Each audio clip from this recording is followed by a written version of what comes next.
Amen. Isang mapagpalang araw sa ating lahat, mga kapatid. Muli, nagpapasalamat ako sa Diyos sa panibagong pagkakataon na ito, sa makabagong teknolohiya na pwede tayong mag-meet, o mag-aral sa kanyang mga salita kahit na walang physical presence ang bawat isa sa atin. So, isa itong malaking pribilehiyo para sa akin na makapagbahagi sa inyo ng kanyang mga salita. Ipinapanalangin ko na makapagpatuloy ako sa programang ito upang maibahagi ko ang kanyang salita every Thursday and Sunday at 4 p.m. Pag paumanhin nyo dahil sa oras na ito na hindi ako nakatungtong sa tamang oras. Anyway, sisikapin ko sa susunod na eksaktong 4 o'clock, I will proceed sa ating pag-aaral sa kanyang mga salita. So sa araw na ito ay ating ipagpapatuloy ang ating paksa tungkol sa tubig ng bautismo. Hindi ko inaasahan ang bawat isa sa atin ay magkakaroon ng iisang kaisipan o pananaw tungkol sa paksang ito ng salita ng Diyos.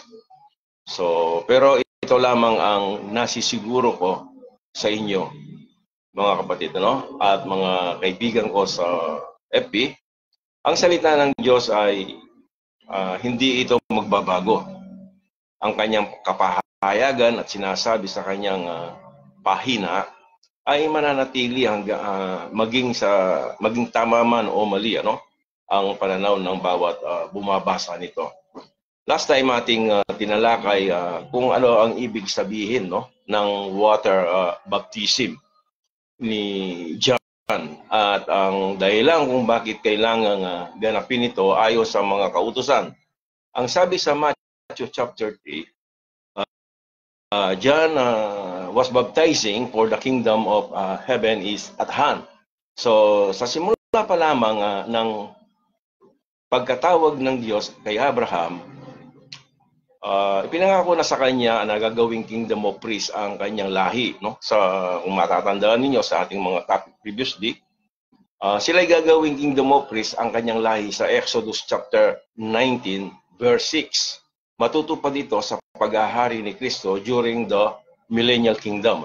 Ayon sa Genesis chapter 12, pagpapalain ang lahat ng mga bansa sa pamamagitan niya. Ang tanong dito kung ang mga babae ba ay babautismuhan para sa pagtatalaga bilang isang saserdote. Lahat ng mga saserdote bago sila papasok sa kanilang tungkulin na sila ay binabautismuhan. So ang mga babae ba ay babautismuhan din? Siyempre hindi, yun ang ayon sa kautusan. Hindi, makikita natin yan mamaya sa mga pag-aaral natin.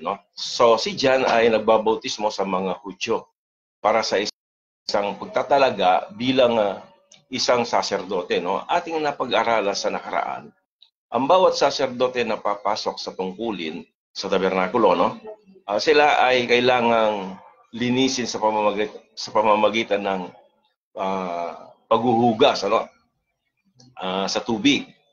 So ibig sabihin ng paghuhugas ay pagbautismo o bautismos. Ito ay inihingi ng kautusan bilang pagtatalaga sa isang saserdote bago ito papasok sa tungkulin. Bilang siya ay papasok sa tungkulin sa tabernakulo, siya ay babautismuhan. Isa pang dahilan kung bakit ang bautismo ni John ay upang matupad ang lahat ng katuwiran ayon sa kautusan. So ayon dito sa mga talata ating babasahin,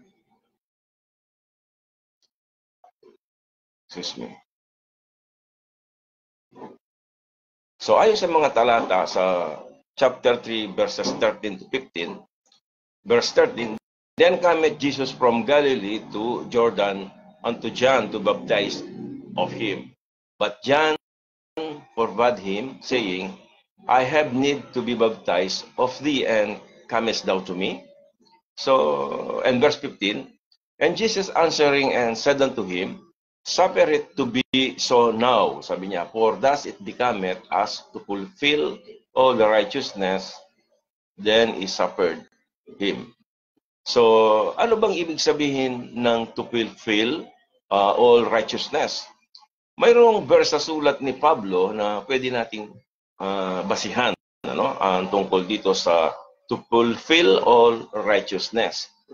So, in Romans chapter 8, verse 3, for what the law could not do. So, sabi ni Pablo sa mga taga-Roma, for what the law could not do, in that it was weak through the flesh, God sending His own Son in the likeness of sinful flesh, and for sin, condemn sin in the flesh. Ayon sa mga talatang ito, kung inyong titignan, sinugo ng Diyos ang anak sa anyong lamang makasalanan, ano? At ito ang problema ng tao. So sabi niya rito, ulitin ko, for what the law could not do. Kung ano ba yung hindi magagawa ng kautusan, ano? That it was weak through the flesh. Ang laman ay mahina, no? So, ang ginawa ng Diyos, God sending His own Son in the likeness of a sinful flesh, no? So, sabi niya, dito, makikita na ito, dito, ang problema ng tao, dahil ang laman ay mahina, upang tuparin ang kautusan ng Diyos, ay isinugo ng Diyos ang kanyang anak, ang ating Panginoong Yesus. So, napaka-imposible, no? Tuparin ng kautusan ayon sa laman, in our flesh. Napakahirap, ito ay ating tupdin ang kautusan at walang makatutupad, no? Ng buo sa kautusan, liban lamang ang ating Panginoong Yesus. Siya lamang ang nakatupad sa kautusan. Now, kaya kung iniisip ng sino man para makapunta siya sa langit o siya ay maligtas at tuparin niya ang kautusan, ay hindi siya magtatagumpay. Sapagkat ang Biblia, sinabi niya na hindi magagawa ng laman ang ukol sa kautusan.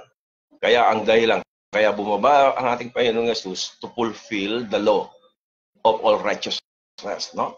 So, ang kautusan ay hindi siya magtatagumpay kung gagawin niya, sapagkat ang sabi sa Romans chapter 3 verses 10 to 12, kung inyong babasahin, by the way, every time na tayo ay mag-aral ng salita ng Diyos, I hope meron kayong notes and pencil o pen para ilista ninyo ang ating mga verses na ating binabasa, ano? So, walang kahit isa sa atin ang matuwid, ano? Sabi ng Romans chapter 3 verse 10, wala kahit isa sa atin ang matuwid.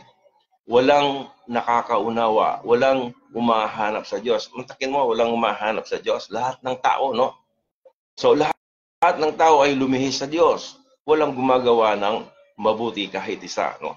Kaya nga sabi niya, sapagkat ang lahat ng tao ay nagkasala. At ang kabayaran ng kasalanan na ito ay kamatayan. Ngayon, dahil sa ganitong kalagayan ng tao, gumawa ang Diyos ng paraan upang ayusin ang problemang ito, no? Ito nga isang problema, no? At makapanumbalik ang tao sa Diyos. Ito ang nais ng Diyos to reconcile, no? Ma-reconcile ang tao sa Diyos mismo, no? At sinong gumawa ng paraan? Hindi ang tao, kundi mismo ang Diyos by sending His own Son, no?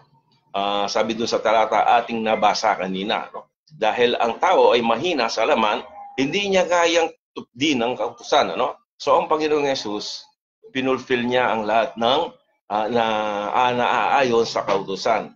Even the baptism or water baptism. Ito ang ating nais ko lang dinaanan lang natin to, pero para makita ninyo, yun ang ibig sabihin ng to fulfill all the righteousness, no? Sa kautusan, ano? Yun ang nais sabihin doon sa pagbautismo ni John the Baptist. In verse 3, magkikita, no, for what the law could not do, yung kanina, that in that it was weak through the flesh. Ito yung nangyayari, no? Ito yung problema, hindi kayang gawin ng tao ang kautusan. God sending His own Son in the likeness of a sinful flesh, and for sin, condemn sin in the flesh. Ang lahat ng kasalanan ng tao ay dinala ng Panginoon Jesus na siya ay ipako doon sa krus. So dala-dala ng ating Panginoon Jesus. Sabi nga sa 2 Corinthians 5:21, ang sabi niya doon, He made Him to be sin for us. Sabi niya, no? Kahit na hindi siya nakakilala o hindi niya alam yung tungkol sa kasalanan, hindi siya nagkasala, in short, ay kanyang inaring siya ay may sala sa siya ay inaring may sala dahil sa atin, upang siya ang magiging katwiran natin sa harap ng Diyos, siya ang ating katwiran ngayon sa harap ng Diyos. Hindi yung ating katwiran, kundi ang katwiran ng ating Panginoong Hesus. So ayon sa verse 3, He condemns sin. Yung binasa natin kanina, He condemns sin in the flesh. Hinatulan ng Diyos sa laman ang kasalanan, na siya ay nakapako sa krus. Hinatulan niya ang kasalanan sa kanyang katawan at binayaran ang lahat ng ating kasalanan, Lahat ng kasalanan ng tao ay binayaran niya, So dahil ang kabayaran ng kasalanan, sabi ko nga sa inyo a while ago, na ang kabayaran ng kasalanan ay kamatayan, At bakit niya ito ginawa, Bakit niya ginawa ito, Romans chapter 8 verse 4. Romans chapter 8 verse 4. Ito yung sinasabi ni Jesus kay John the Baptist, nung siya ay babautismuhan. Sabi ni John, dapat ikaw ang magbautismo sa akin, sabi niya. Hindi din siya karapat dapat. Pabayaan mong ibautismo mo ko to fulfill all the righteousness of the law. Ang sabi niya sa Romans chapter 8 verse 4, kung ano yung sinulat ni Apostol Pablo sa mga taga-Roma, verse 4, that the righteousness of the law, tingnan nyo, yung righteousness of the law might be fulfilled, in us who walk not after the flesh, but after the Spirit. Yun pala yung paraang kahilingan, kahilingan ng kautusan o yung hinihingi ng kautusan ay matupad, sa atin na hindi dapat lumakad ayon sa laman, Ito ang sinasabi ng verse 3, sapagkat mahina ang laman, si Kristo ay siya mismo ang nag-fulfill, yung hinihingi ng kautusan. Ito rin ang sinasabi ng talata sa Mateo chapter 3 verse 15, Matthew 3:15, para matupad ang katwiran ayon sa kautusan para sa atin.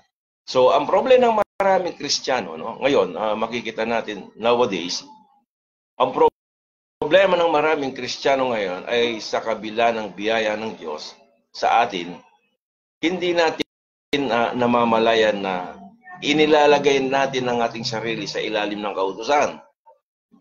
So inilalagay natin lang sa ating sarili sa ilalim ng kautusan, tayo ay hindi sa ilalim ng kautusan, kundi sa biyaya ng Diyos lamang, In Romans chapter 6 verse 4, lagi kong sinasabi sa ating mga Bible study na Christ is the end of the law, for we are under grace. Ang tinapos na gawain ng ating Panginoong Hesus upang tuparin ng buong kautusan, At ito ay kumpleto na nang siya ay napako sa krus. Hindi kulang, Kung kulang ang pagganap ng ating Panginoong Hesus doon sa cross ng Calvary, ibig sabihin hindi tayo maliligtas, Kasi kulang incomplete, Kumbaga sa schooling, nang ma-receive mo ang iyong class card, incomplete, so hindi ka pasado, Pero Christ, tayo ay kumpleto kay Kristo, Ayon sa Colossians chapter 2 verse 10. Ang tao ngayon ay maliligtas sa pamamagitan lamang ng pananampalataya. So, sa kanyang death, burial, and resurrection of our Lord Jesus Christ. Yun lamang ang tanging paraan sa panahon natin na tayo ay maliligtas, So, in 1 Corinthians 15 verses 1 to 4. Today, we will continue our topic, Yung by way of introduction lang yon. So, today, we will continue our topic on water baptism, Ating tutunghayan o ating natunghayan sa nakaraan ang mga dahilan kung bakit may tubig ng bautismo. Bakit may tubig ng bautismo? Kuminsan ginagawa natin pero hindi naman natin naintindihan kung ano ba talaga ito ang ginagawa natin. Actually, it's a ritual. It is a ritual na ginagawa ng Jewish people sa ceremonial, no? It is a ceremonial law, no? Na kinakailangan gawin ng mga Hudyo, no? So, una, sa ating napag-alaman, sa ating pag-aaral, ipinangaral ni John the Baptist ang pagsisisi at bautismo, no? Ang bautismo dito ay ipinapakita sa panlabas na ikaw ay tunay na nagsisi, no? Kailangan ng ng mga Jewish people na sila ay dadaan ng bautismo as to show that they are really nagrepent sila, no? So, pangalawa, sa tubig ng bautismo, anong katuwiran dapat nilang tuparin? Ano ba yung tuparin nila, no? Ang sabi ni Jesus Christ, hayaan mo ako yung bautismuhan to fulfill all the righteousness of the law, sabi niya, no? So, ano ba yung katwiran na dapat nilang tuparin, ano? To fulfill all the righteousness, ano? Para sa kanilang pagtatalaga, sila ay kailangang dumaan sa utos ng bautismo.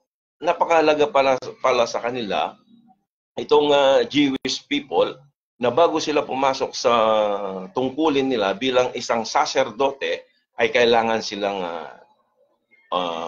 hugasan, ano, o linisin, ano, sa pamamagitan ng tubig. Yung washing, yun ang ibig sabihin ng bautismos, no? So in Numbers chapter 4 verse 3, makikita natin dito kung inyong titingnan sa inyong mga talata, ang sabi niya dito, verse 3, from 30 years old and upward.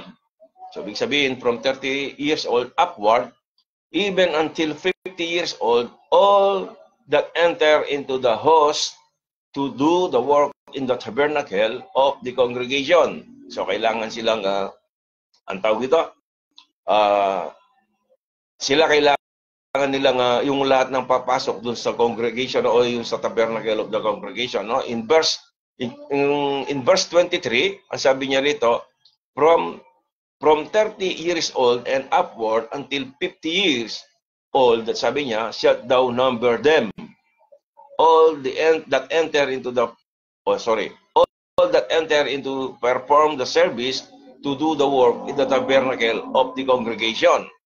So, remember, in those days, ang pamilya ni Levi, ang pinili ng Diyos upang mga siwa, no? So, sila ang sila yung mga steward, no? Sa tabernakulo bilang sacerdote, no? Or priest.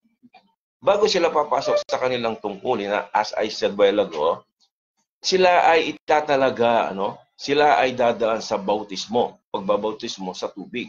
Ibig sabihin, sila ay maghuhugas, ano? Ganoon din sa mga kagamitan sa tabernakulo, no?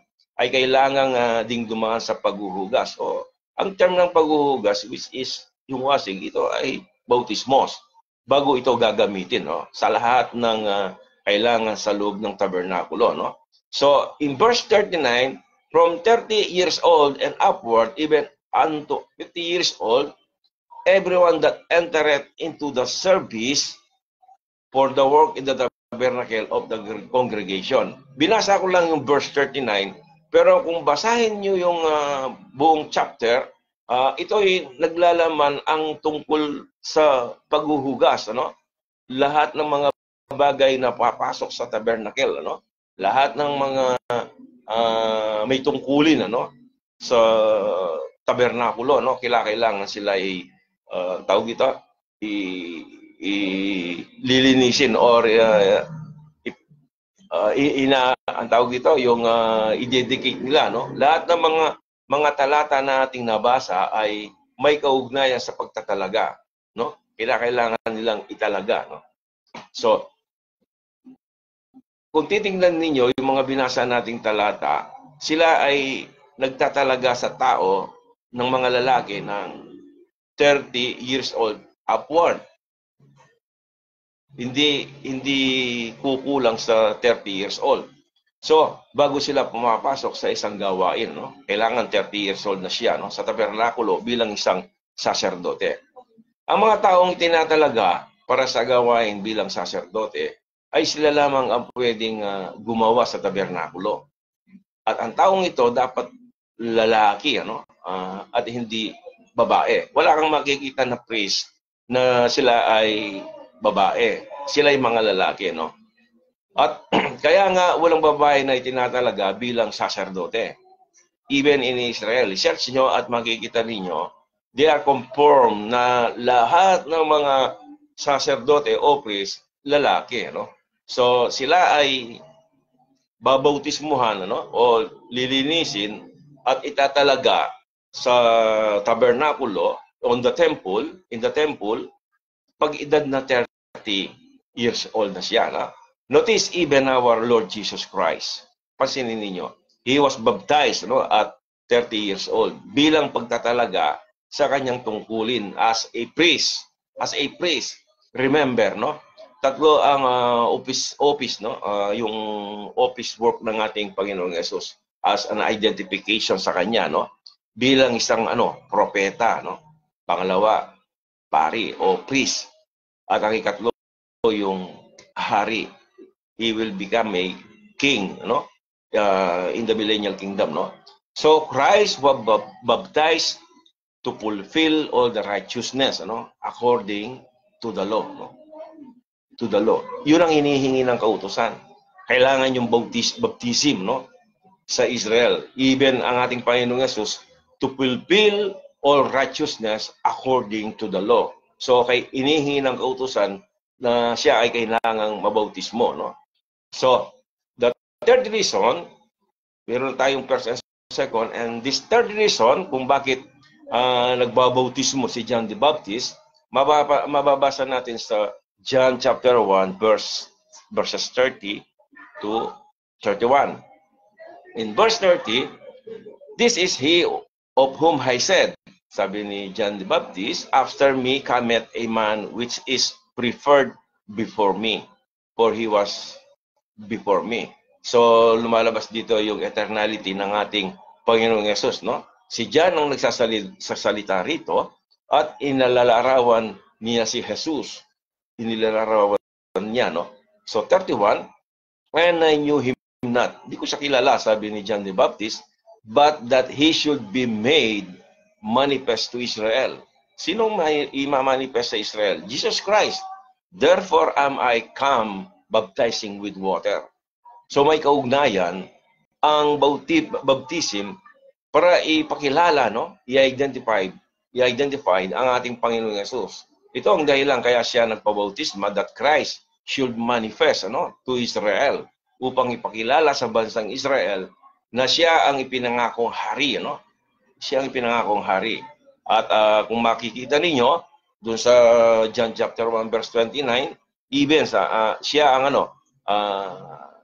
upang ipakilala sa bansang Israel na siya ang ipinangakong hari at kordero ng Diyos na nag-aalis ng kasalanan ng sanglibutan. Yun lang ang makikita natin dahilan bakit nais ni John the Baptist na isinulat niya na to manifest, kung sino siya, In Matthew chapter 3 verse 11, I indeed baptize you with water. Ako'y nagbabautismo sa inyo sa tubig, Bakit?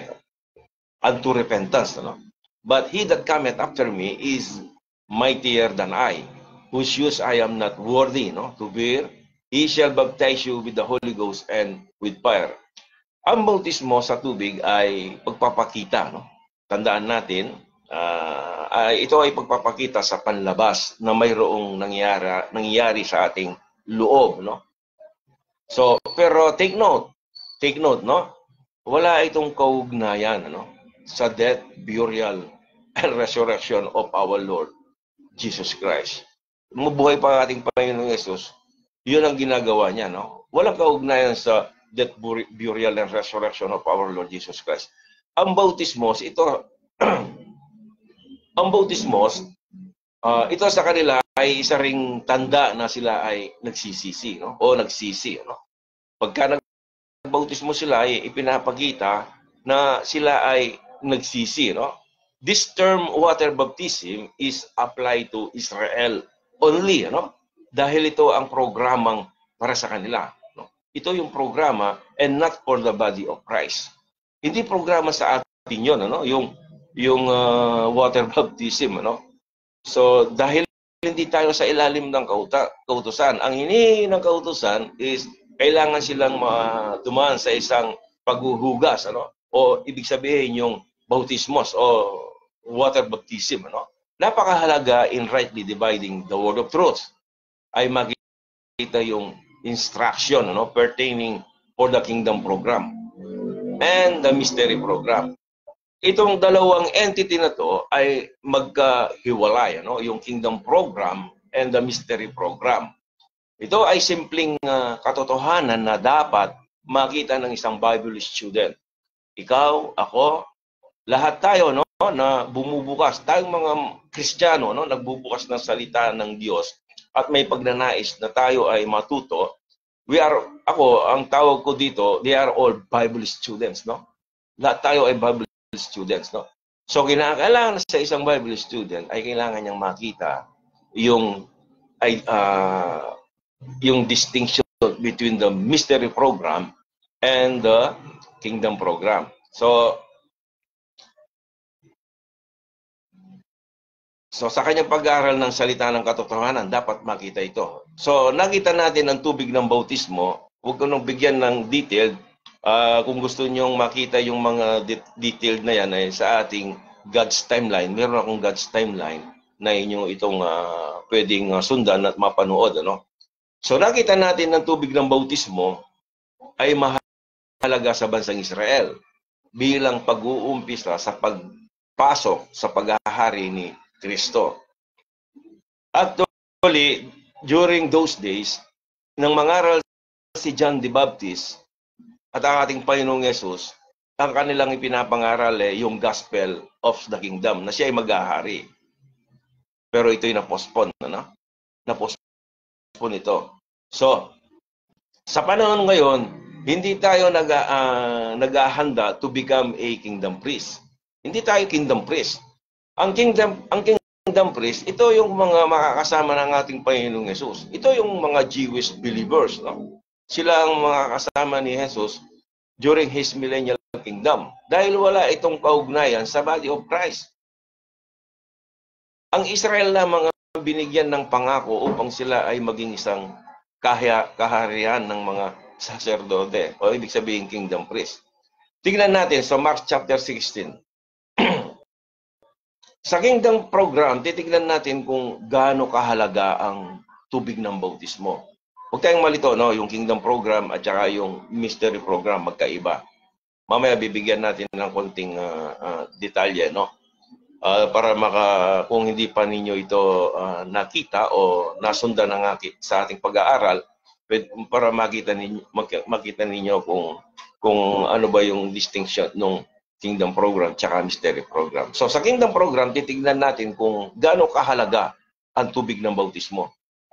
Gaano ba kahalaga ito? Ito ba ay mandatory? Kailangan bang gawin?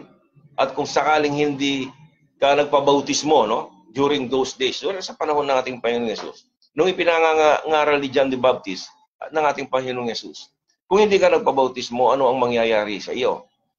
So, sa bahaging ito ng iyong Biblia, dapat nating makita that the body of Christ does not exist.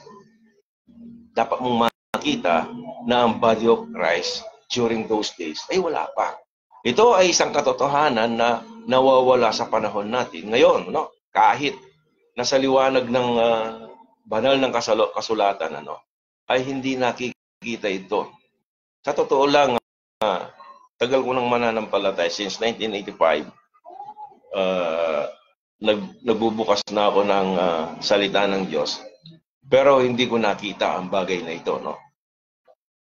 So, pwede ring ng mga inaayahan lang o dahil sila ay ignorante patungkol dito, no? Kung titignan natin ang panahon ng ating pinag-uusapan, no? Yung pinag-uusapan natin dito, yung panahon ng ang ating Panginoong Yesus ay nagpabautismo at si John the Baptist ay nagbabautismo, no? Ang church o the body of Christ, hindi pa ito nag-exist that time. Wala pa, no? Kung titignan natin ang panahon na ating pinag-uusapan noon, ang body of Christ doesn't exist. At ito ay isang misteryo, no? It is mystery na nakatago sa Diyos. Basahin niyo ang buong chapter ng Ephesians chapter 3, yung sulat ni Apostol Pablo, no?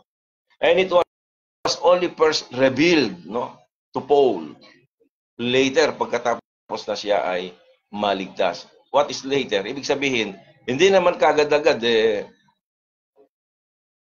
ipinahayag ni Jesus Christ ang tungkol sa body of Christ after he got saved, no? Hindi naman, later, no? There is a short period of time o mayroong transition period that time bago niya in-reveal yun, So, ibig sabihin, hindi automatic.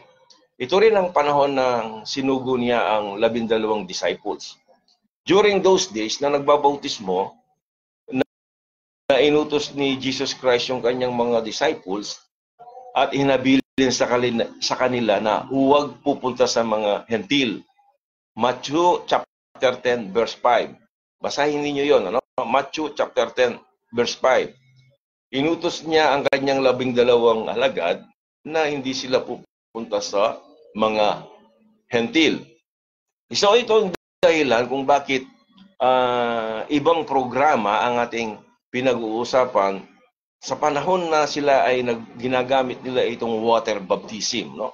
So, mahirap bang tanggapin ang sinasabi ng banal na kasulatan? Ito ang tanong, mahirap bang tanggapin ang sinasabi ba ng kasulatan na sa panahon na yon, ang Diyos ay nakikitungo lamang sa kanyang piniling bayan? Mahirap bang tanggapin yon? Ang sabi ni Jesus, huwag kayong pupunta sa mga hentil. Anong ibig sabihin na hindi sila pupunta sa mga hentil? So actually, ang programa ng Diyos para sa bansang Israel, para sa mga bansang hentil, ay wala pa, sa mga panahong yon. Ang Diyos, lahat, mayroong mga programs yan.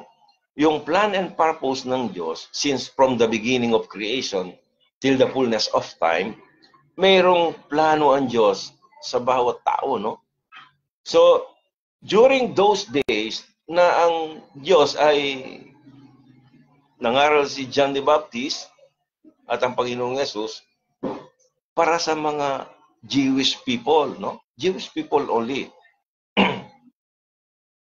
Yung sa panahon ng earthly ministry of Christ and His disciples, wala pa yon, wala yung plano ng Diyos para sa bansang mga bansang hentil ay wala pa, But mayroon siyang plan, sa mga Gentiles people.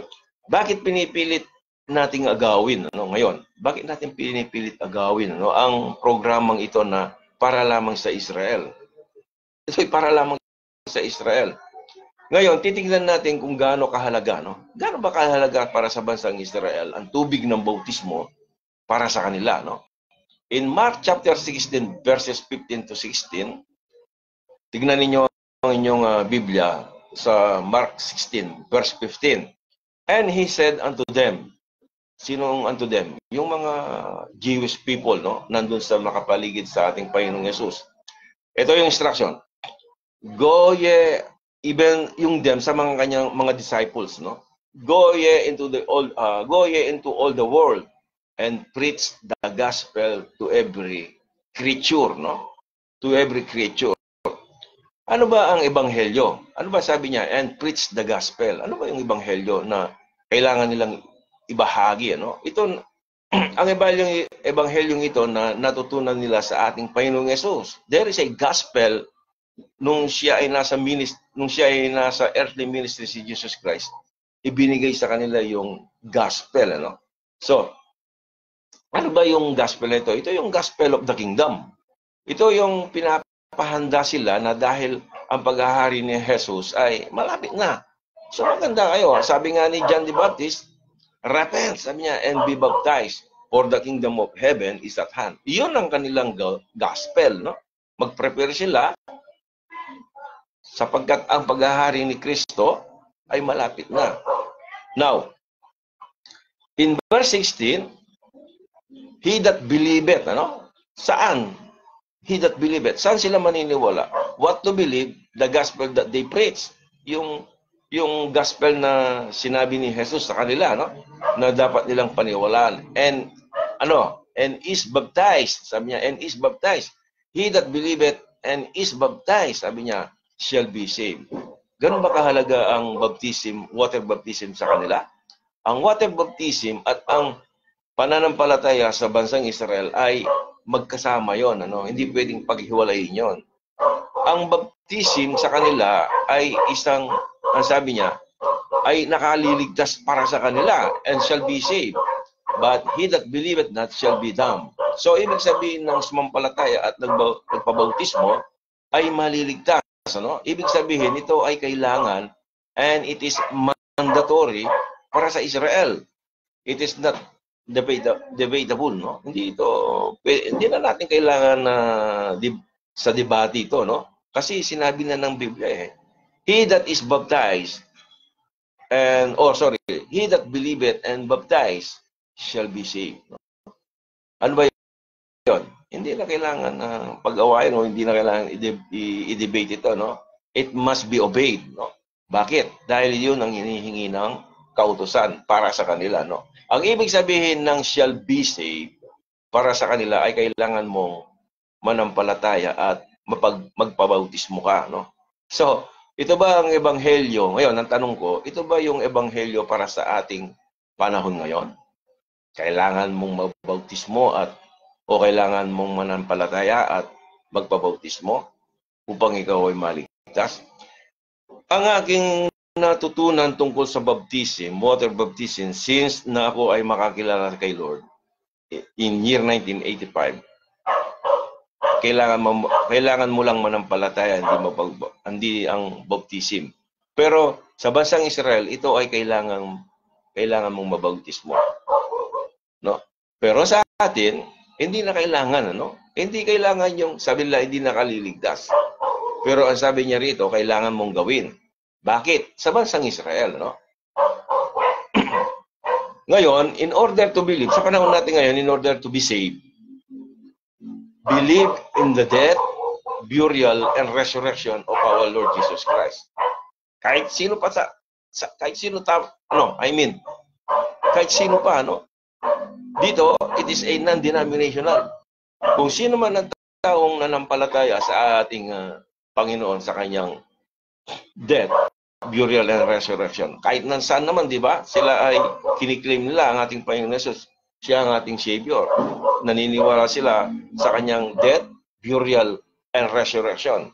At ang sino man taong nanampalataya dun sa ganung ginawa ni Jesus, siya ay maliligtas. That is the truth, no? Yun ang sinasabi ng Biblia. Tandaan natin, Israel were saved from something. Sila ay naligtas sa pamagitan ng isang bagay, no? While the body of Christ being saved into something. Tingnan natin ito, no? In Matthew chapter 3, verse 7, but when he saw many of the Pharisees and Sadducees, ang ating Panginoong Yesus ito, no? Come to his baptism. Ang ginagawa nito si John the Baptist, no? Si John the Baptist ang nagbabautismo rito, no? But when he saw many of the Pharisees and Sadducees, nakita ni John the Baptist yung mga Pariseo at mga Sadduceo, no? Come to his baptism. Habang siya ay nagbabautismo, he said unto them, sinabi niya sa kanila, O generations of vipers, kayong mga lahi ng mga ulupong, sabi niya sa mga Pariseo, no? Who had warned you to flee? Sinong nagsabi sa inyo na flee, tumakas, no? From the wrath to come. Ito yung save from the wrath to come. Ito yung save from something. Yung baptism, sabi niya rito, who said unto them, O generations of vipers, who have warned you to flee from the wrath to come. Ang baptism, it's a warning, ano?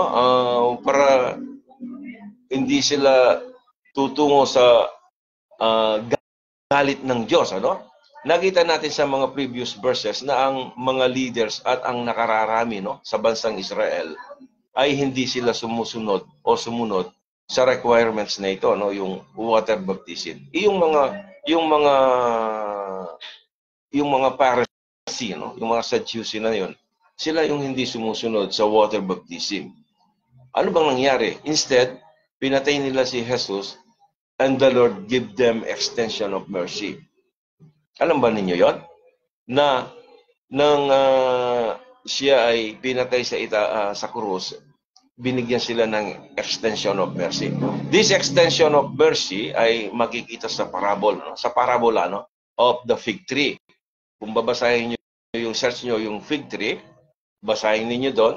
Ito ay isang taong period of time from the death of Christ in 33 AD until death of Stephen 34 AD.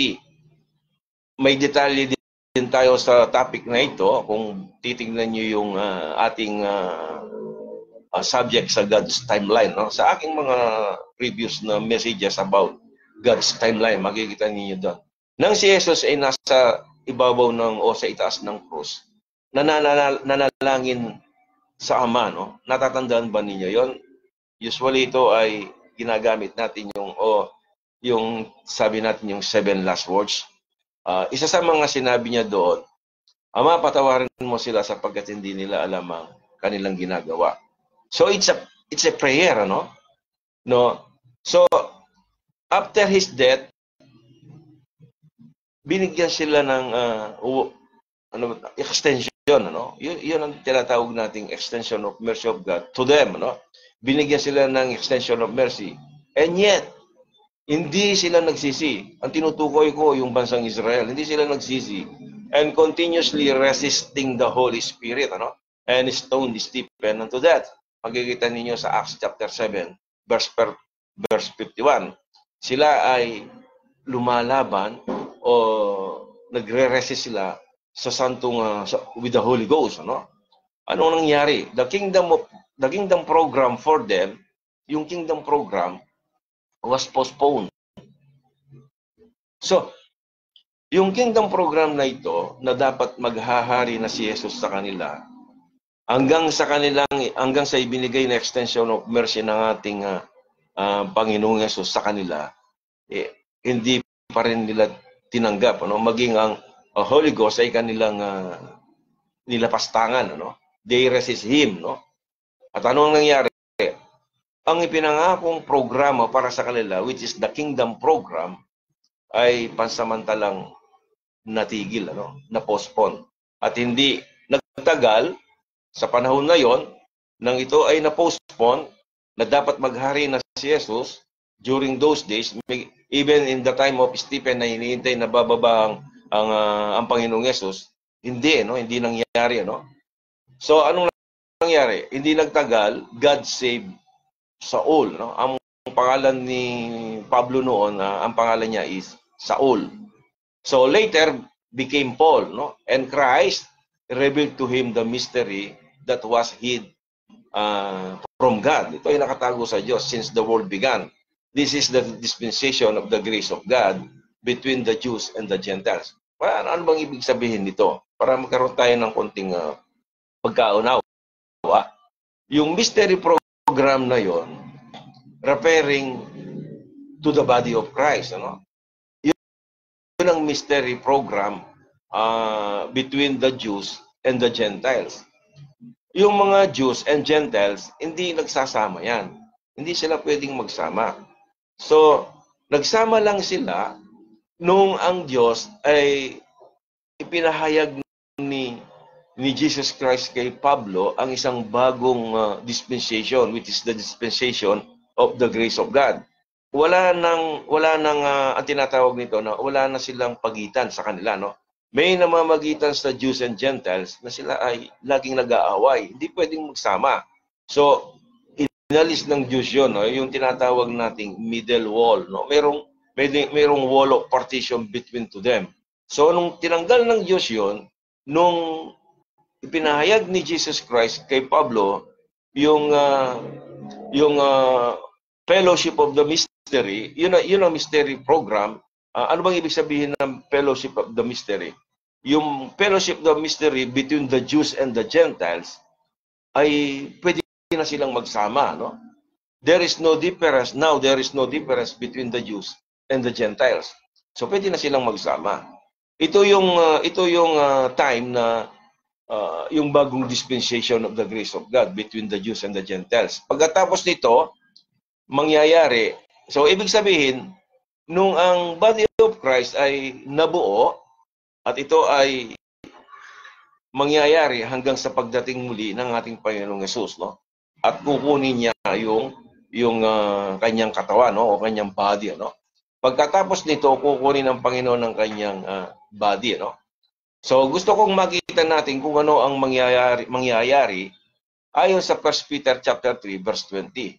By the way, para hindi natin malimutan, so ang body of Christ ngayon, which is existing, ito ay nangyari after the revelation of Jesus Christ to Paul, no?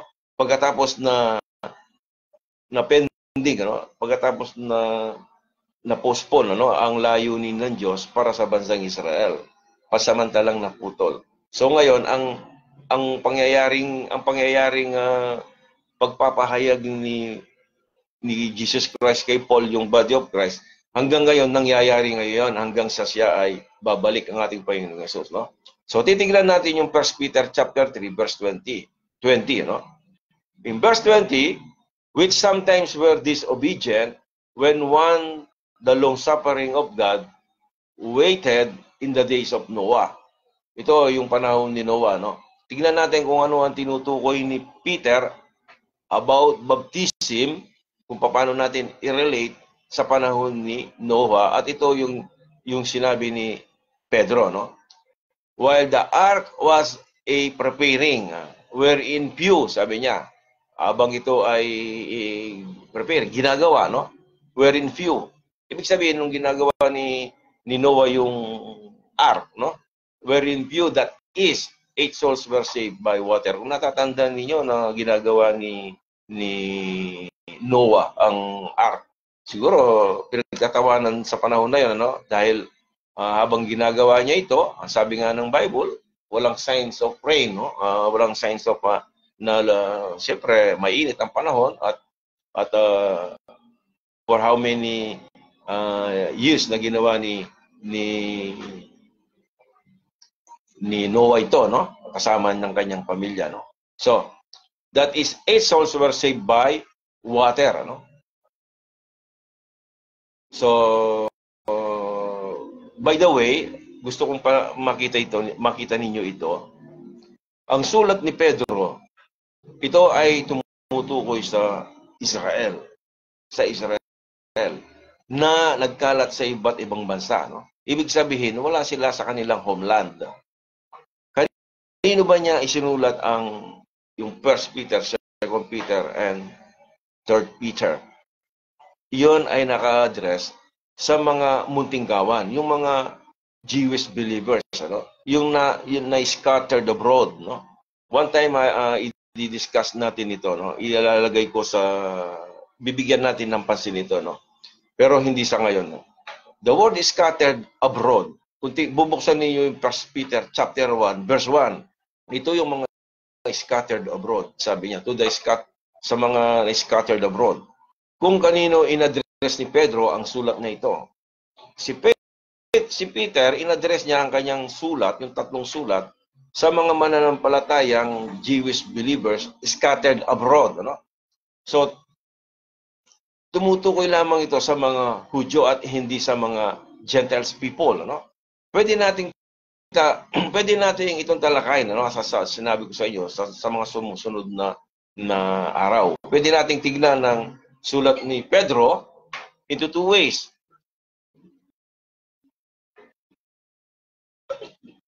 Pwede nating tignan yung sulat ni Pedro, no? Into 2 ways. By honesty and dishonesty. Anong ibig sabihin? Pwede nating tignan ang salita ng Diyos o yung sulat ni Pedro na mayroong katapatan at walang katapatan, ano? Anong ibig talakayin o ibig sabihin dito? Ang sulat ni Pedro ay pwede rin nating paniwalaan, ano? O hindi paniwalaan. Kung ano ang nakasulat sa pahina ng iyong Biblia, no? Pero ating tignan, no? Paniwalaan o hindi paniwalaan kung ano ang nakasulat sa pahina ng iyong Biblia, no? Hindi ko alam kung paniniwalaan nyo o hindi paniwalaan. Ang mga Pariseo na nabubuhay noon ay nabubuhay din ngayon sa panahon natin. May isang post sa Facebook, no? Meron akong nakita dumaan sa aking wall. Alam ba ninyo kung anong nakasulat sa kanyang wall? Yung word na parisewo, sabi niya, parisewo. At isang background na kulay itim.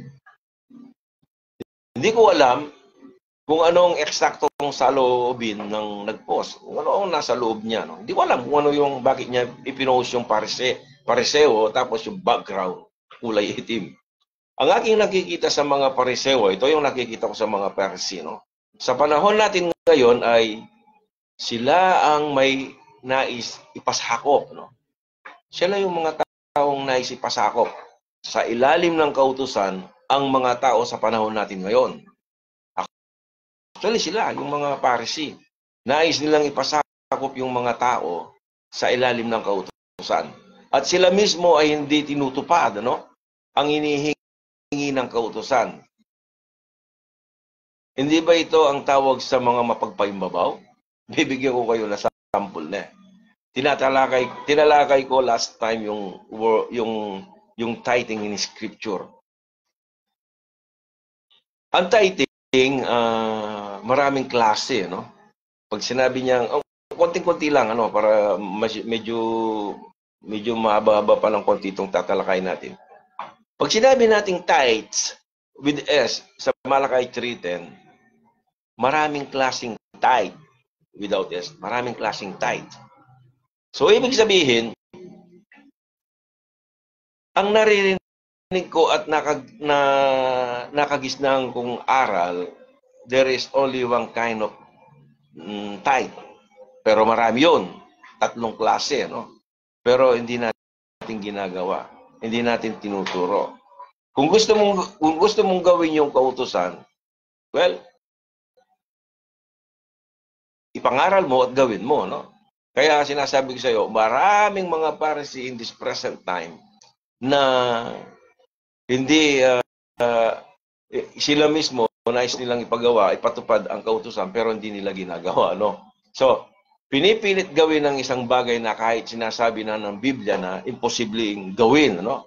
Ito sa pamamagitan ng laman. Di ba sabi niya yung pinag-aralan natin, napaka-imposible na gawin ng kautusan sa ating sarili, no? Dahil ito ay napakahirap dahil mahina ang ating, sabi niya, for the flesh is weak, sabi niya. Paano mo matutupad yon? Ngayon, pinipilit mong ikaw ay gawin mo yung kautusan, ay tayo ay hindi pa natin ginagawa. We are already failure. Kasi sabi ng banal na kasulatan, sabi ni Apostol Pablo, walang makakagawa, no? Walang makakagawa dahil mahina tayo, no? So ating basahin ng 1 Peter chapter 3 verse 20, no? Which sometimes were disobedient when once, ulitin natin, no? When once the long suffering of God waited in the days of Noah, while the ark was preparing, habang ito ginagawa yung arko o yung ship na pinagawa ng Diyos kay Noah, wherein few that is 8 souls were saved by water. Ayon sa talata, paano naligtas ang 8 taong ito? Those 8 people, paano sila naligtas? They were saved from the flood. From the flood? They were saved from the flood? Or from the wrath of God? Ang lahat ng mga taong pumapasok sa arko, they were saved from something. Ang lahat ng pumasok sa arko, they were saved from something, no? It is by water. Sabi na nung we're saved by water. Sabi niya, no? So, ang sinasabi ni Pedro sa nangyari sa pamilya ni Noah noon ay isang type, no? Tipo, no? O isang figure, larawan, ano? Or anino, no? Na mangyayari sa darating na panahon. Sa darating na panahon, ano? So, in verse 21, kung itutuloy natin yung 3:20 to 3:21, in verse 21, the like figure whereunto, sabi niya. Ano daw? Basahin ko, no? The like figure. Ano ba yung larawan na yon? Ano ba ang kahintulad o kamukha?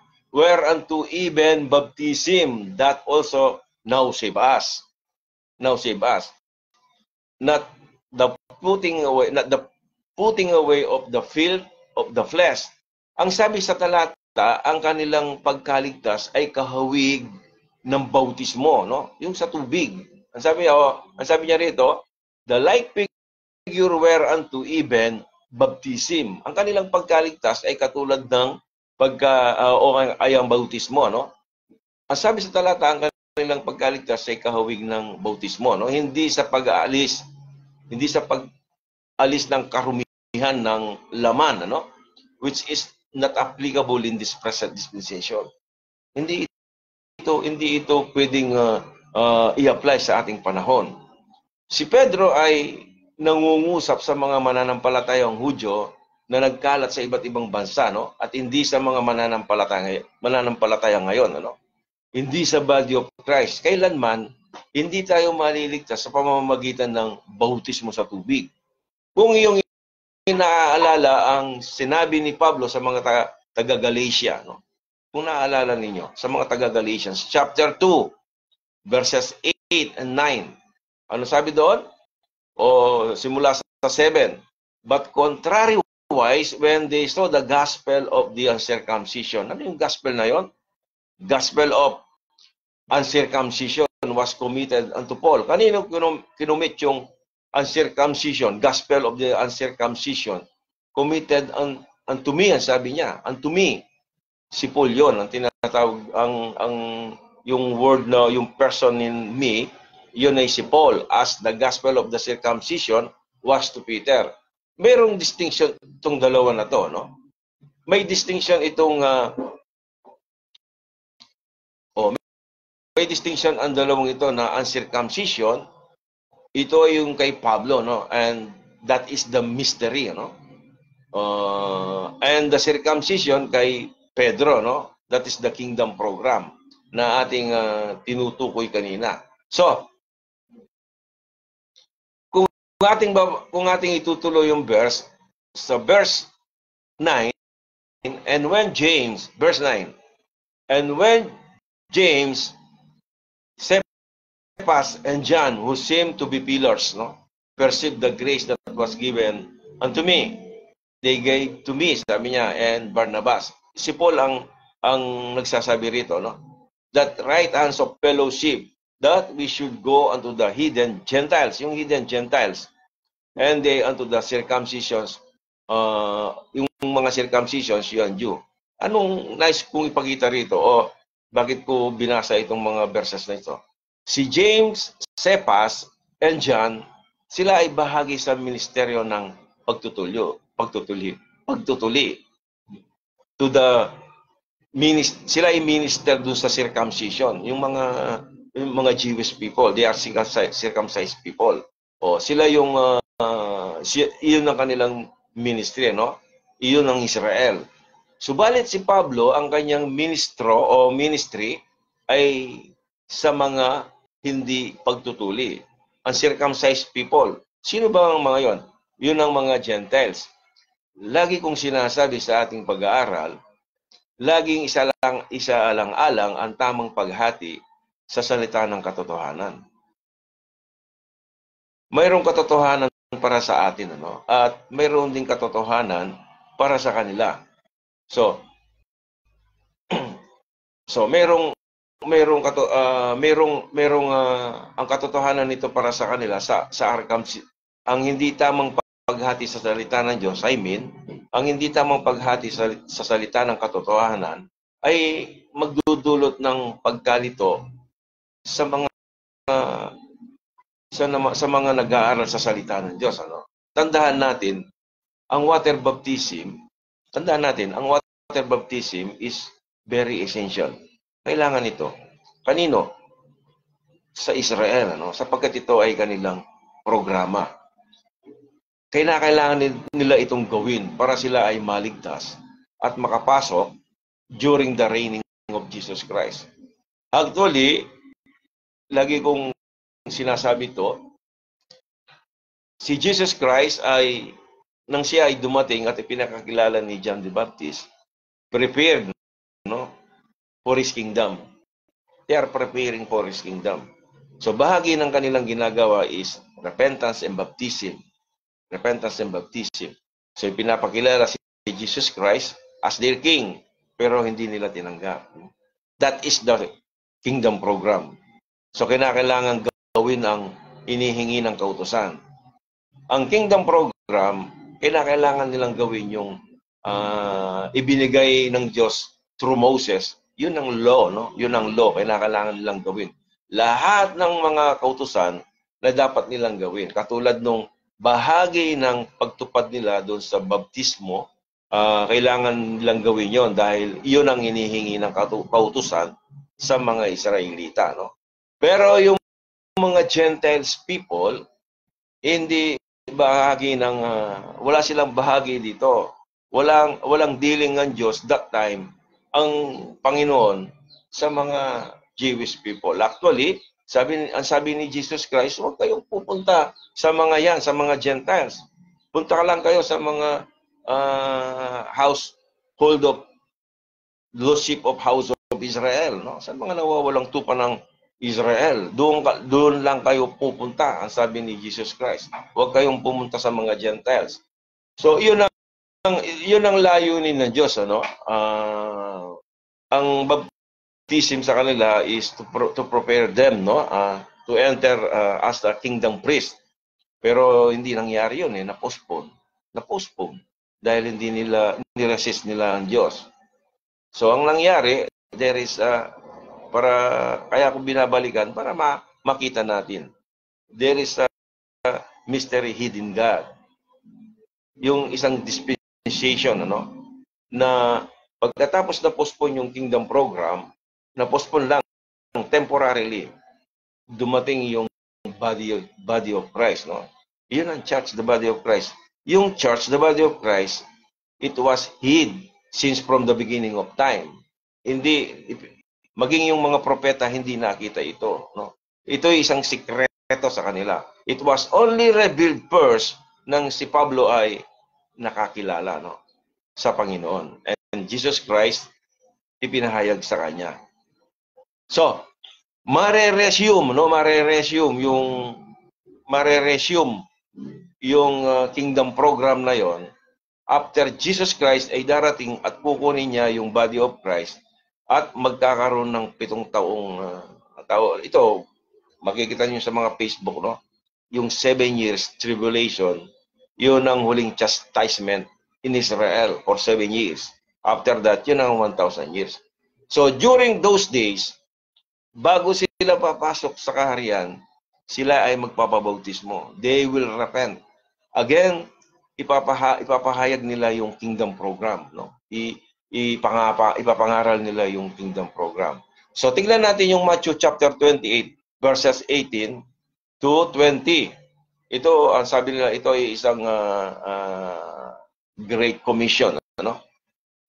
And Jesus came and spake unto them, saying, verse 18, all power is given unto me in heaven and in earth. Verse 19, go ye therefore, sabi rito, go ye therefore and teach all nations. By the way, when you see the word nation with S, nations, referring to the Gentile nations, no? Yun ang mga Gentiles. Pag nakita nyo yung word na nation in Scripture, referring to Israel, no? So, go ye therefore and teach all nations. Sinasabi niya ito sa mga disciples niya after his resurrection, ano? Siya yung nag-resurrect at bago siya aalis, iiwan na sila, pupunta na sa langit, no? So, baptizing them in the name of the Father and of the Son and of the Holy Ghost, in verse 20, teaching them to observe. What observe? Yung law. Because they are under the law. All things whatsoever I have commanded you and law, I am be with you always unto the end of the world. So, kanino ba itong Great Commission na ito? Ito ay sikat na verse, no? Kanino ba itong Great Commission na ito? Maraming Kristiyano, no? Lahat. Tayong mga Kristiyano. When we say the word Kristiyano, is Christ owned, no? Lahat, no? Ako, sinasabi ko sa inyo, sa mga nanonood, I am not a denominational, hindi ako bahagi ng kanino mang denominational church at present time, ano. Hindi ako kaanib ng anumang denominational church. So, ang tawag ko ngayon, lahat ng Kristiyano, no? So, kanino ba itong Great Commission na ito? Maraming Kristiyano ang umaangkin sa utos na ito. Lahat sila inaangkin nila, go ye therefore, preach all, ganito, sabi niya, di ba? Ang umaangkin sa utos na ito, no? And they labor for it. Sila ay nagtatrabaho para dito. Ang Great Commission na ito ay ibinigay sa mga disipulo, to his disciples. But it was temporarily postponed. Ito nga sabi ko sa inyo, it was temporarily postponed. Dahil hanggang Acts chapter 7, na kanina sinasabi ko, binigyan sila ng extension of mercy for 1 year until until Acts chapter 7, nung nangangaral si Esteban, siya ay binato at namatay. At doon, sabi niya po ni Esteban, lagi ninyong nire-resist, ano? Lagi ninyong nire-resist, nilalabanan ng ang Holy Ghost, ang sabi niya. Sa oras na yon, siya ay binato, no? Siya ay pinatay sa pamamagitan ng pagbabato sa kanya, no? So, doon na postpone, ano? It was temporarily postponed when Israel finally rejected the Holy Ghost. Yun ang sinasabi ko, no? So ngayon, tignan natin kung paano sinugo ni Jesus sa mga disipulo. Konti na lang. Paano sinugo ni Jesus Christ ang kanyang mga disciples? In verse 21, ano? Ng John chapter 20. Then said Jesus to them again. Si Jesus Christ na itong nagsabi sa kanila, peace be unto you. No? As my Father had sent me. Kung paano si Jesus, ng Diyos, siya ay ang Ama, siya ay sinugo. As my Father hath sent me, even so I send you. So similar, ano? Kung paano ako sinugo, kung paano, simpleng kahit hindi tayo ganong marunong sa English, simple lang to, no? Sabi niya, as my Father hath sent me, as, yung word as, kung paano, even so send I you. So may mayroong connection yan, ano? Ang talatang ito ay hindi pwedeng ihiwalay, ano, sa Great Commission. Sa Great Commission, dahil ito ang pattern kung paano sinugo si Jesus ng Ama, no? At ang ganoon din naman, ano, sinugo ang 12. Kung paano ko sinugo, ganoon din ko kayo isusugo. So, yung Great Commission na yon ay isinugo, ay inabilin doon sa mga 12, no? In Matthew chapter 15, verse 22, verse 23. Chapter 15, 22 and 23. And behold, a woman of Canaan came out of the same coast and cried unto him, saying, have mercy on me, O Lord, thou son of David. My daughter is grievously vexed with a devil. Tingnan natin, ano, kung ano ba yung nakikita ni Jesus sa mga hentil na tao, no? In verse 23, ito, tingnan niyo mabuti ito, no? But he answered her not a word. Si Jesus wala siyang sinabi, no? Lumapit sa kanya yung isang woman of Canaan, no? This is not a Jewish people. Siya yung mga Kanaan. Ito yung mga, kung saan yung mga Jewish, yung mga Israelita ngayon, no? Sila yung mga Canaanites, yung mga Palestinian na yun, no?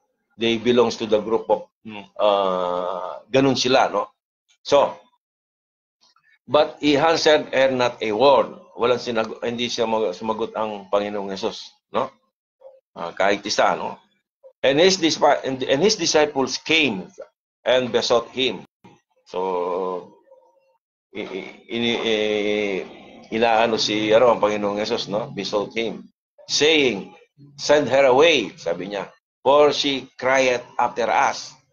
Verse 24, but he answered and said, sumagot ang ating Panginoong Jesus dun sa a woman in Canaanites, no? Yung Canaanites, I am not sent, but, kanino siya sinugo? But, I am not sent, but to the lost sheep of the house of Israel. Tingnan nyo, ang Panginoong Yesus, ipinakita niya rito na hindi siya isinugo para sa mga Gentiles people. Pag sinabi nating nation o Israel, yung lahat ng non-Israel, they are all Gentiles people. Sila yung mga Gentiles. At kasama tayo ron. Lahat. No? Siya ay sinugo, but unto the lost sheep of the house of Israel. Sa kanila lamang siya sinugo. No? Nakikita ba natin itong bahagi ng Great Commission na ito? Ang tanong ko, nakikita ba ninyo itong bahagi ng Great Commission na ito? Narito ang malinaw na sinasabi ng salita ng Diyos. Yan ang malinaw na sinasabi ng salita ng Diyos. Ang tanong, kung ikaw ba ay naniniwala dito? Tayo ba ay naniniwala sa sinabi ng Diyos? Na tayo ay si Jesus Christ ay hindi sinugo para sa atin? Malinaw, di ba? So, ngayon, si Jesus ay sinugo para sa nawawalang tupa, no? Sa sambahayang Israel. Huwag naman nating spiritualize, no? Yung banal na kasulatan na we are the spiritual Israel. No, hindi ganoon 'yon, ano? Hindi ganoon ang pagano ng banal na kasulatan. Kung ano ba sinasabi ng page, no? And not to the Gentiles. No? Hindi sinugo sa mga Gentiles. As my Father had sent me, sabi niya, even so I send you, sabi niya sa mga disciples. Pwede ba nating pilitin ito at angkinin? Yung kung paano sila sinugo at ganun din tayo sinusugo? Hindi, no? Ngayon, if you are a Bible student, ako, kino-consider ko lahat ng nagbubukas ng salita ng Diyos, they are Bible student. So, and rightly dividing the word of truth. If you are Bible student and rightly dividing the word of truth, kailangan mong makita ang bagay na ito. Ito yung dapat nating makita. Si Kristo ay hindi sinugo para sa mga hentil. Hindi siya sinugo para sa mga hentil. Kung pipilitin natin na siya ay sinugo sa mga hentil, magkakaroon ka ng problema ayon sa mga talata na even our Lord Jesus Christ siyang nagsabi, no? I am not sent but to the lost sheep of the house of Israel. And we are not sheep. Hindi tayo mga naliligaw na tupa. Kung ano ba tawag sa atin? We are part of His body. We are the body of Christ. Iba yung term na sheep referring to Jewish people. They are the sheep. They are the chosen people. Tayo ay bahagi ng kanyang katawan. Yun ang tawag sa atin. Ano? So, si Kristo hindi sinugo para sa mga Gentiles, ano? Kundi sa mga nawawalang tupa ng bansang Israel. So, maging si Pablo ay kanyang sinabi ang tungkol sa bagay na ito. Si Pablo, in Galatians chapter 4, verse 4. But when the fullness of the time was come, God sent forth His Son, no? Made of a woman, made under the law. So, ibig sabihin, maging ang ating Panginoong Yesus at ang buong Israel, sila ay sa ilalim ng kautosan, ano? So, ang verse na ito is referring to the first coming of Jesus Christ. No? Bakit sinugo ang anak? Bakit siya sinugo, no? Ang verse 5, to redeem them. To redeem them. Bakit sinugo si Jesus Christ? Kung inyong binabasa ang aking ang talatang aking binabanggit dito sa ating Bible study, in Galatians chapter 4, verse 4 and verse 5, bakit siya sinugo? Ang sabi niya rito sa verse 5, verse 4, basahin ko ulit, no? But when the fullness of the time was come, God sent forth His Son. Verse 4 yun, ano? Galatians chapter 4, verse 4. Made of a woman. Ito yung kanyang first coming. Di ba siya ay sinilang sa isang virgin siya ay virgin birth, no? Made under the law. So, verse 5. Bakit? To redeem them. Sino yung them? That were under the law. That were under the law. To redeem them. that we might receive the adoption of sons. Sinong under the law? Yung Jewish people. Ngayon, nais mo bang tuparin ang kautusan? Ang tanong ko, gusto mo bang tuparin ang kautusan? Dalawa lang ang paraan kung paano titignan ng yung Biblia. May katapatan at hindi katapatan. Ano? So, tignan mo kung anong sinasabi ng ating page ng yung Bible. So, how do you handle the Word of God? Paano mo ito binabasa, hinahawak, no? By rightly dividing it or by deceitfully. Ibig sabihin ng rightly dividing it, tinitigman mo, no? Kung ano ba yung itinuturo sa iyo, no? Kung ano ba ang dapat mong gawin. O by deceitfully. Yung deceitfully, yung parang dinadaya mo, no? Yung pagbabasa mo sa salita ng Diyos. Nakita mo na dun sa page na hindi ka under the law and then pinipilit mong tuparin ng kautusan, you are deceitfully handling the Word of God. Hindi naman sa iyo yung bautismo, pinipilit mo sa iyo. It is deceitfully handling the Word of God, no? Nakakalungkot nga lang maging ang mga dispensationalists sa panahon natin. Ano? Ngayon, kung hindi ka naaayon, kung hindi ka naaayon sa kanilang pananaw sa Biblia, ang tawag sa iyo ay hyper-dispensational or heretics. Ano ang ibig sabihin ng hyper-dispensational? Nagtuturo ka daw na against dun sa wala na sa Biblia. Sa totoo lang, ang ating pinag-aaralan since na ako ay nagsimula sa media or online Bible study, ang aking ibinabahagi is based on the Word of God. Hindi ako nagbabahagi na hindi nanggaling sa salita ng Diyos. Ngayon, sasabihin nila na I am a hyper-dispensationalist at sasabihin nila na ikaw ay isang heretics. Pag sinabi mong heretics, hindi tama yung mga sinasabi mo, no? Yung pinangangaral mo. But maging ang kanilang accusation, yung kanilang accusation ay hindi mapapatunayan, base sa sinasabi ng salita ng Diyos. Base sa sinasabi ng salita ng Diyos. So, tandaan natin sa ating kahit sino, kahit sino ang nagtuturo sa salita ng Diyos, tingnan natin kung ano yung sinasabi nila, and compare it sa salita ng Diyos, kung ano ba yung nakasulat sa page. So, sana sa ating pag-aaral na ito ay magkaroon tayo ng isang open mind sa ating pag-aaral, Marami pa tayong bubuksan na pag-aaral. Alam ko na hindi naman lahat na sasang-ayon, ayon sa ating pag-aaral. Pero tandaan natin, ang kaligtasan, it's a biyaya lamang. Tayo ay naligtas dahil dun sa ginawa ni Jesus dun sa krus ng Kalbaryo, Kanyang death, burial, and resurrection of our Lord Jesus Christ. Bata pa lamang tayo ay itinuturo sa atin ng ating mga magulang. Even ang aking mga magulang ay itinuro na sa akin ang bagay na yon, Kaya nga lang, hindi ganun kalalim ang aking pananaw pagdating dun sa bagay na yon dahil hindi nagpatuloy ang ating mga magulang sa pag-aaral ng salita ng Diyos. But I am sure, sa panahon natin ngayon, lahat ng kumilala o nanampalataya dun sa death, burial, and resurrection of our Lord Jesus Christ, sila ay naging bahagi ng kanyang katawan. Naging bahagi ng kanyang katawan.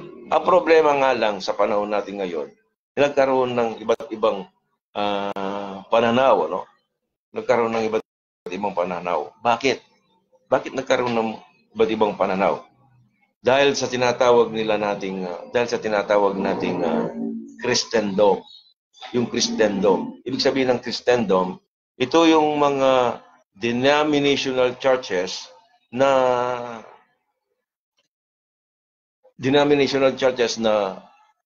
mayroon silang kanya-kanyang claim, Mayroon silang kanya-kanyang claim.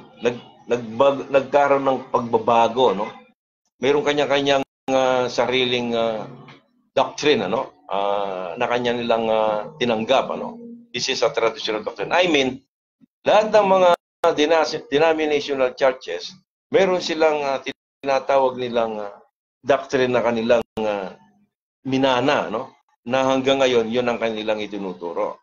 So, I mean, if you are rightly dividing the word of truth, kailangan tignan mo kung ano ang sinasabi ng Biblia. Kung ito ba ay para sa iyo o para sa iba. Sino ba ang tinutukoy ng salita ng Diyos dito? Ito ba ay para sa akin o para sa iba? So, hindi lahat ng katotohanan ay para sa iyo, kapatid, na nakikita mo sa Bible. Ang lahat ng kautusan from Genesis to Revelation, tandaan natin, from Genesis to Revelation, lahat na yan ay katotohanan, Pero hindi lahat ng katotohanan na yon is about sa iyo, o sa akin. Hindi lahat. Merong definite instruction ng Diyos sa bawat panahon, Sa bawat panahon. So panahon ng mga Jewish people, merong kautusan na ibinigay para sa kanila. At merong silang ebanghelyo na para sa kanila. And in this present time, there is a gospel, na definite para sa atin, Kaya nga ito yung sinasabi kong yung death, burial, and resurrection of our Lord Jesus Christ, yun ang instruction na ibinigay para sa mananampalataya sa panahon natin. So, sana sa susunod, tatalakayin ko pa rin ulit yung third part nitong baptism, about baptism. Medyo itong topic na to, it's a controversial, So sana wag tayong maging yung close-minded. Tayo ay naligtas, Tayo ay nakakilala sa Panginoon.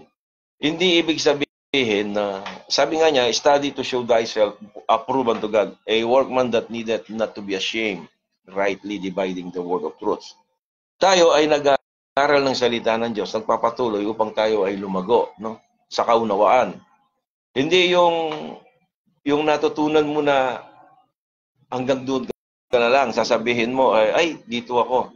Ito yung tinuro sa akin, No. Tingnan mo kung ano ang sinasabi ng banal na kasulatan. Hindi ibig sabihin, pag ang itinuro sa iyo, yun na yun, So, kinakailangan mong tignan yung salita ng Diyos kung naaayon ba yung turo na yon. So, katulad ng bautismo, as I said before, na water baptism, hindi para sa mga hentil, para sa mga mananampalataya this time, Bakit natin ito, bakit ginagawa ito? Dahil yun ang ating natutunan, Yun ang ating tinatawag nating system of belief, Yung napag-aralan natin nakaraan. Yun ang naitanim sa ating puso't kaisipan na hindi natin tinitignan kung ano ba yung sinasabi ng Biblia. Di ba? So, dahil yun ang sinabi sa iyo ng nagturo sa atin, ayun na tayo. Patulad dito, mayroon kayong, kunyari, na bago po ninyong narinig ito, kinakailangan ninyong pag-aralan, sa inyong mga Biblia. Meron kayong personal na research o study, So anyway, sana ang Diyos ang magpala sa inyo. So muli magandang araw sa inyong lahat.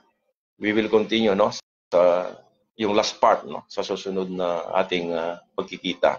Hope, pag-pray nyo ako at ang layunin ko this time, dito na yung aking magiging ministry, from now on, yung every Thursday and Sunday, 4 p.m., magkita-kita tayo, At sa mga hindi nakasama ngayon, sa mga nagbubukas ng ating mga pinag-aaralan, hope na sila ay makakapiling natin sa susunod na lesson, So, I will close in prayer at let us pray. Lord, marami pong salamat sa inyong pangunguna sa amin. Alam ko na ang iyong mga salita ay ito'y kung aming pagkikinggan at babasahin, ito ay mayroong mga itinuturo sa amin. Maraming pong salamat sa mga taong nagpagal upang kami ay matuto din naman, Panginoon, at sa mga taong nagturo sa amin. At maraming salamat sa araw na ito sa aking mga kapatid, kaibigan na nakasama ko sa aming pag-aaral na ito. Bless them, Lord, at alam mo kung ano ang kanilang mga pangangailangan spiritually and physically sa kanilang buhay. Bless them, Lord. At ang dalangin ko ay makasama kong muli sa aming pag-aaral sa susunod na araw. Maging sa aming yung mga taong nagbubukas sa programang ito, sa mga messages na ito, bigyan mo po sila ng kaunawaan upang maunawaan namin ang aming pinag-aaralan sa iyong mga salita. Ito po ang aking hiling at pinasasalamatan sa pangalan ng aming Panginoong Yesus. Amen. So, maraming salamat mga kapatid. Sino ba nandirito? Si Ma'am, no? Ma'am, si Ma'am M, no? Kasama natin si Camille, then si Phil Mactod, ano? Itong nakasama natin. Ito yung ating mabait na kapatid sa Saudi na nakasama ko, no? Tsaka si Joel. Merong kanina nakasama natin, hindi nakapagpatuloy. Dito kahit wala akong viewer, tuloy-tuloy ang aking ginagawa, no? Pero papasalamat ako sa inyo dahil nakapiling ko kayo sa ating pag-aaral. So, maraming salamat and God bless. To God be the glory. Hanggang dito na lang. I hope magsama tayo muli sa Sunday 4 p.m.